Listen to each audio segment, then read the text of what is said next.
அனைவருக்கும் வணக்கம். Daily to PYQ அப்படின்ற சீரீஸில் இன்றைக்கி 2 கொஷின் பார்க்க போகிறோம். இன்றைக்கி டே 2 பார்ப்போமா? 3வது கொஷின், தவறான இணையை தேர்வு செய்க அப்படின்னு சொல்கிறாங்க. இங்கே கொடுத்துருக்கிறது குறிஞ்சி, முல்லை, மருதம், நெய்தல், இதெல்லாமே திணைகள்.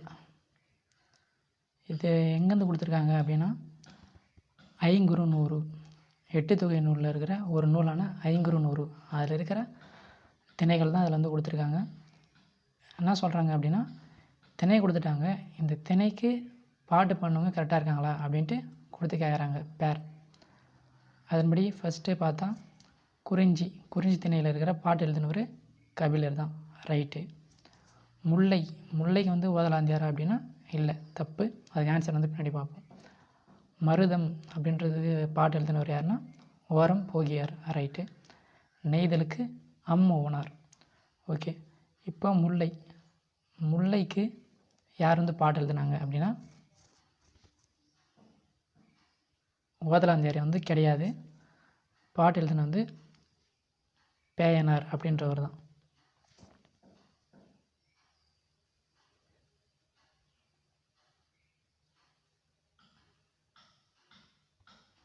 பேயனார் அப்படின்றவர் தான் முல்லைக்கு பாட்டு எழுதியிருப்பார்.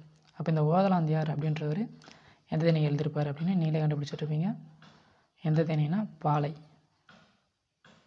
இந்த திணைக்கு இவர் பாட்டு எழுதியிருக்காரு. ஃபஸ்ட்டு கொஷின் ஓகேவா?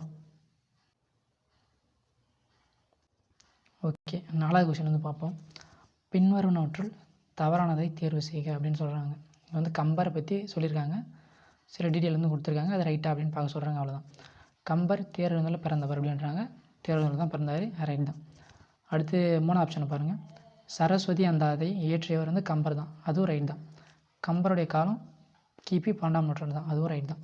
இப்போ பி என்ன தப்பாக கொடுத்துருக்காங்க அப்படின்னா, கம்பரை ஆதரித்த வள்ளல் யார் அப்படின்னு கேட்குறாங்க. வள்ளல் யாருன்னா சடையப்ப வள்ளல் தான். அவரை திருவெண்ணை நல்லூர் சடையப்ப வள்ளல் அப்படின்னு சொல்லுவாங்க. இப்போ இங்கே கம்பருக்கு பதிலாக இஸ்லாமிய கம்பர், அவர் ஆதரித்தவர் சீதக்காதி அப்படின்னு கொடுத்துருந்தா இந்த ஆப்ஷன் ரைட்டு. ஏன்னா இஸ்லாமிய கம்பர் யார்? உமர் புலவர் யாருன்னா சீராப்புராணம் அதை இயற்றியவர் தான் உமர் புலவர். அப்போ அவருக்கு இஸ்லாமிய கம்பர் அப்படின்னு சொல்லுவாங்க. அப்போ இஸ்லாமிய கம்பரை ஆதரித்தவர்கள் சீதக்காதி அப்படின்னா அது ரைட்டு, ஏன்னா அவர் ஆதரித்தவர் சீதக்காதி தான். இங்கே கம்பரை ஆதரித்தவர்கள் சீதக்காதி அப்படின்றாங்க, அப்போ இது தப்பு.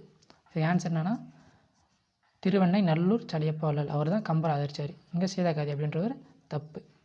ஸோ இதுக்கு ஆன்சர் பி தான். இதில் எதனா டவுட்னா கமெண்ட்டில் கேளுங்க. நாளைக்கு சந்திக்கலாம். நன்றி.